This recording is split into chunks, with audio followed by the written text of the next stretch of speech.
This week, 4 years ago, Russia invaded Ukraine, yet Ukrainians remain steadfast in their fight for freedom. It's cold and we have no light. Tennessean ambassador for the Foundation for United Nations SDG, Christina Katrakis, and her family stayed in Ukraine when the bombs started falling to provide food, shelter, and hope to thousands of displaced Ukrainians. A statue in the heart of Kyiv, the Independence Memorial, represents the goal of Ukrainians, peace and freedom.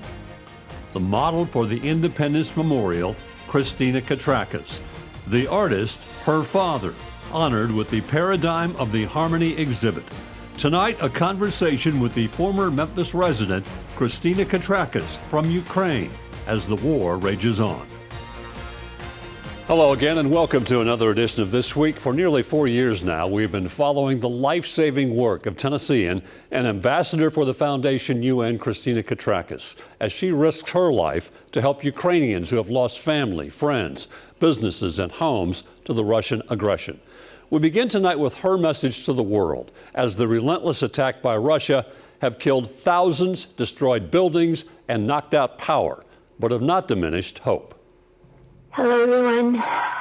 It's cold and we have no light, but the light that is inside us is the light of goodness. It's the light of God. Jesus said, I'm the light. I'm the love. And I believe in that, and we follow that. And that's why from the day one we didn't leave. We decided to stay here and be that light for many people that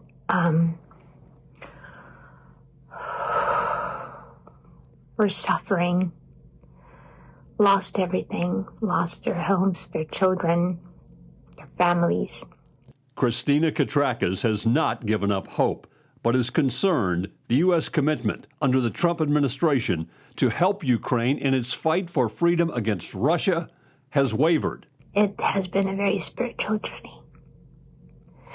It still is, and maybe that's why it's so difficult, especially now. In these very dark times when you feel betrayed,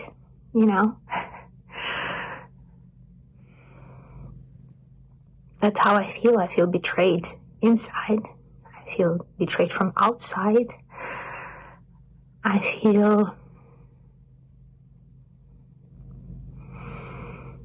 challenged and I feel sad because, it feels that everything we were doing and striving for and fighting for 4 years, people at the front lines whom we knew personally, who we saved, delivered aid to, medical aid,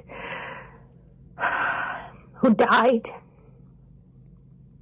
for this light, this light of freedom and democracy, something that we Americans always stood for, something that, our founding fathers founded our country upon those unwavering truths and laws and beliefs and principles. Christina remains in Ukraine to help and believes she is not alone in wanting to help Ukraine fight for freedom. I still believe that there are people out there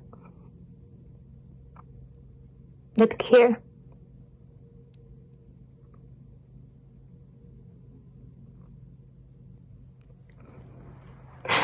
That believe in God.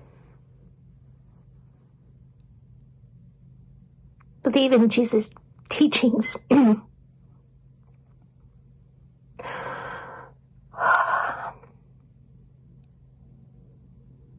Believe in love, not in hatred and destruction and murder of children in their beds in the night with missiles and drones. I'm an American. I'm a fellow Tennessean, from Memphis, Tennessee.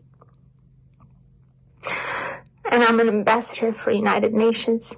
Foundation for United Nations here. And I'm here with my family, with my child. When the war started, open-scale war, Mark was only 6. And he grew a lot throughout this war.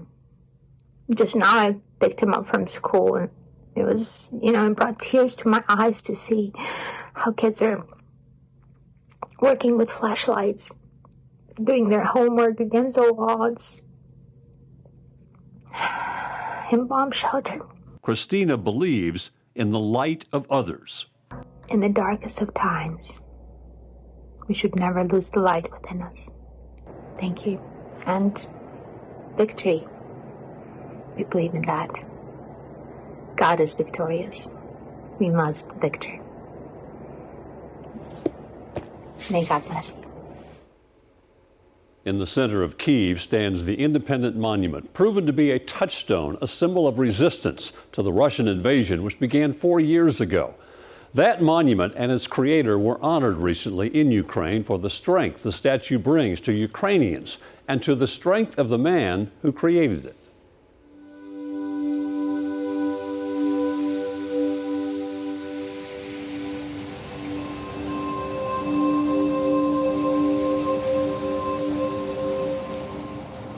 On this cold, dark day, here on Maidan Nezalezhnosti, Independence Square in Kyiv, Ukraine, I'm reminded of 2014 and the Revolution of Dignity, when I, along with my friends and family and thousands of Ukrainians, stood here defending Ukraine, defending human rights, defending democracy. Right now is a similar time, dark time for Ukraine, and once again, I'm next to this monument. A monument made by an Ukrainian sculptor, Anatoly Kush, my father. For a model, he chose me. I'm still humbled and hope to live up to this honor with my deeds till the end. My name is Christina Katrakis. I'm the ambassador for the Foundation for United Nations, SDG. I'm the only foreign representative of the foundation to remain in Ukraine and refuse to leave with my family, trying to deal with the humanitarian crisis on hand.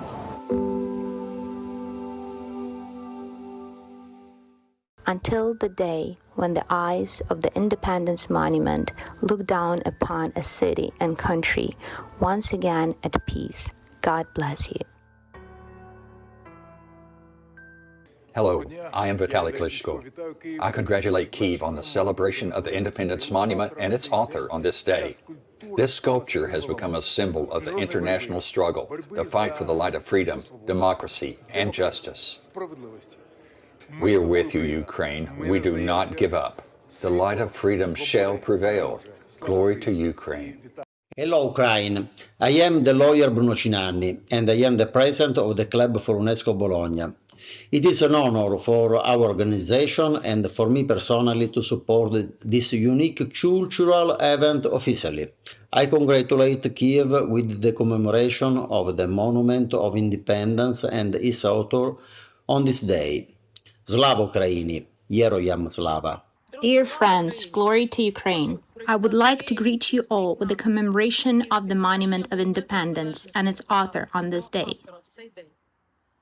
For me, the Stela of Independence is truly a special place, a place of faith, of hope, a place of a dream. It's that feeling when you look up in the sky and you see the darkness, yet you can see the light within it.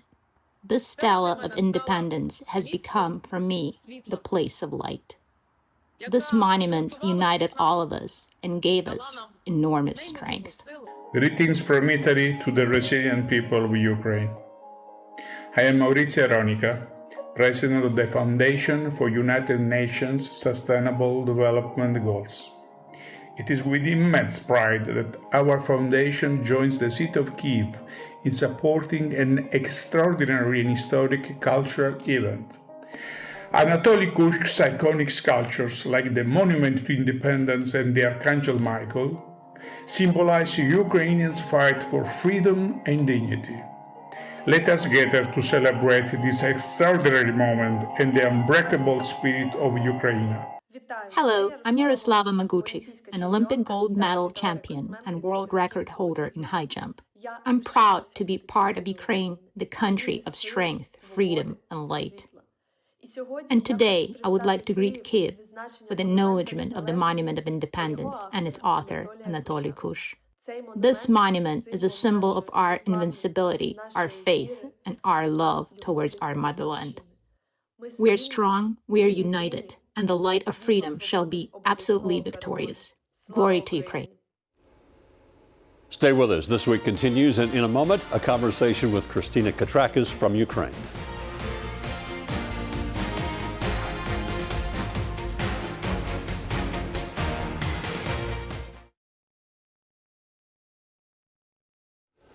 Welcome back to This Week. I'm pleased to be joined from Ukraine, Ambassador for the Foundation United Nations, Christina Katrakis. And here in studio, my longtime friend, photojournalist here in Nashville, David Van Hooser, who has traveled to Ukraine to document Christina's work. Welcome all. Welcome, David.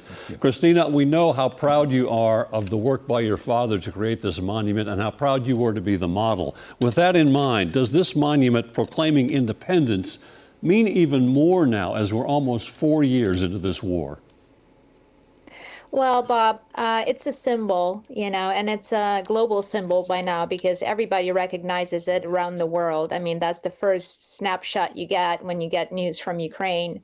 And it's a symbol of resilience and democracy and light that unites Ukrainians. And I hope it will unite the world in support of Ukraine because, the truth is the truth. And no matter how you paraphrase it or hide it, it's obvious, right? Ukraine was invaded by Russia, and we must not only recognize it and speak openly about it, we must take a stand with democracy and light, and that's what this monument stands for. Has the strength of the monument, Christina, been transferred to Ukrainians who are struggling just to survive? Do they still see independence as being as strong as it was 4 years ago before this war started, or is it slipping away?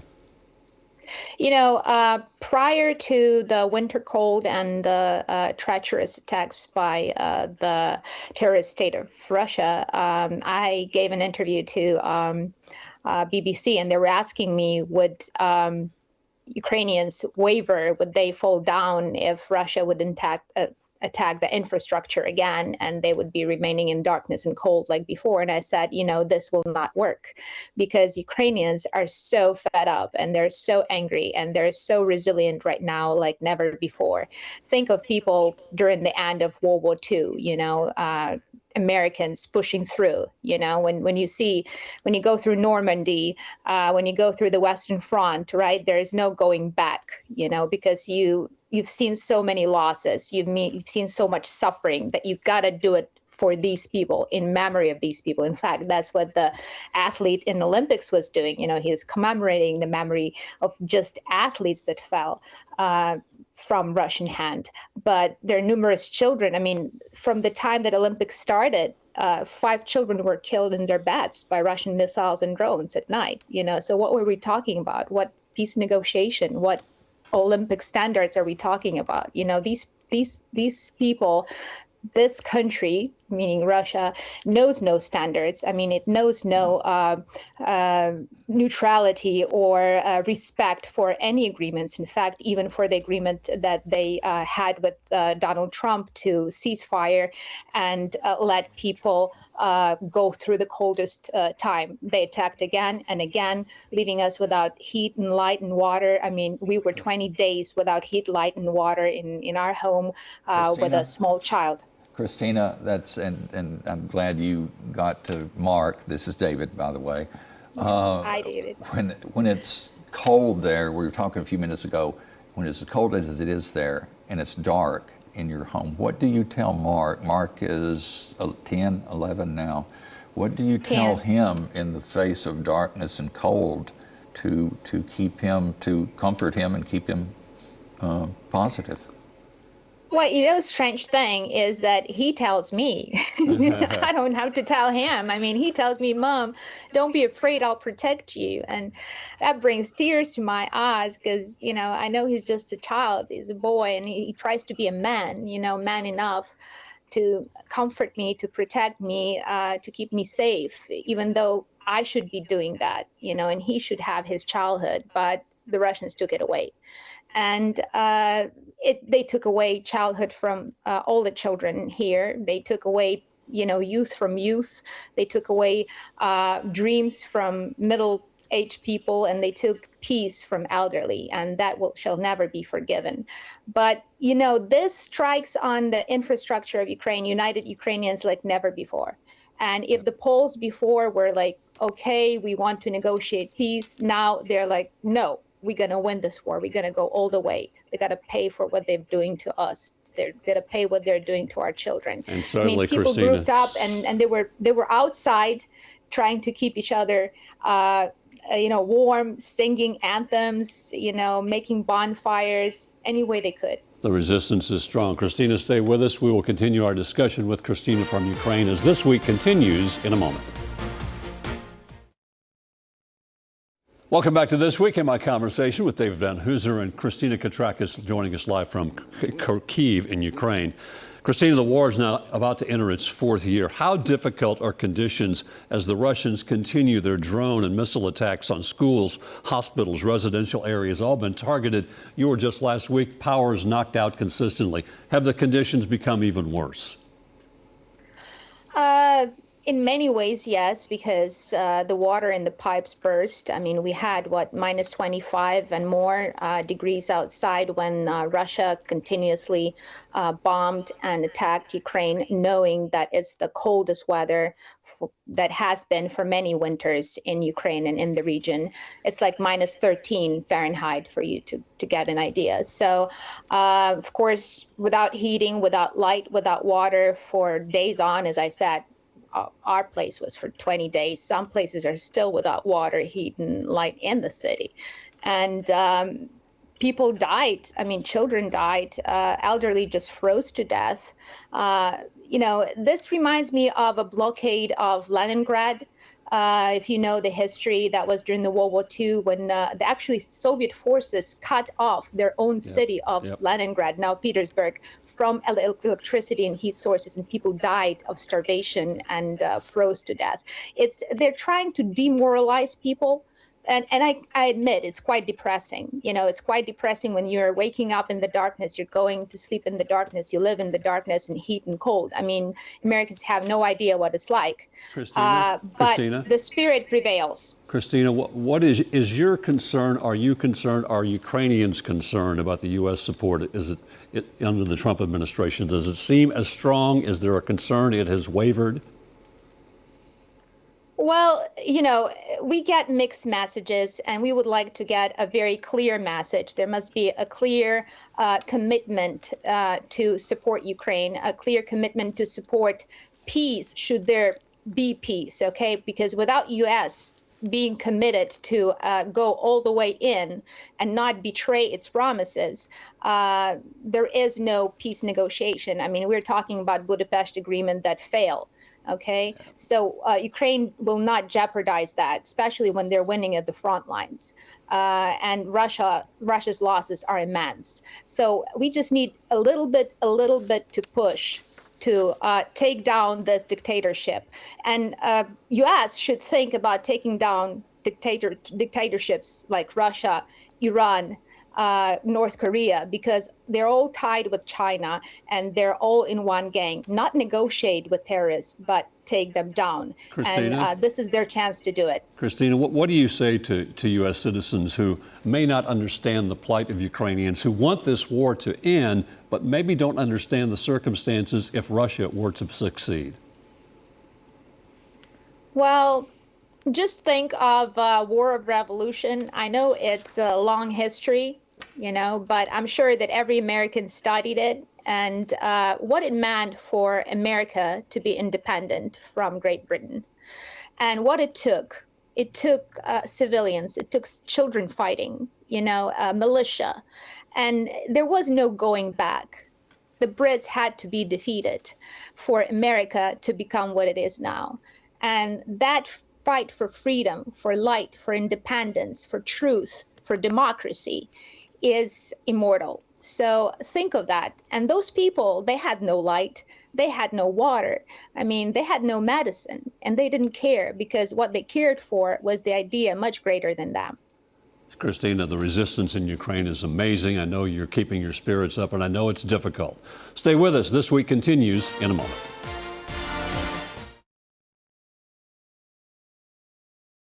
And welcome back to This Week. I'm so glad to have David here, because David has traveled to Ukraine a couple of times to visit Christina and see the work she does.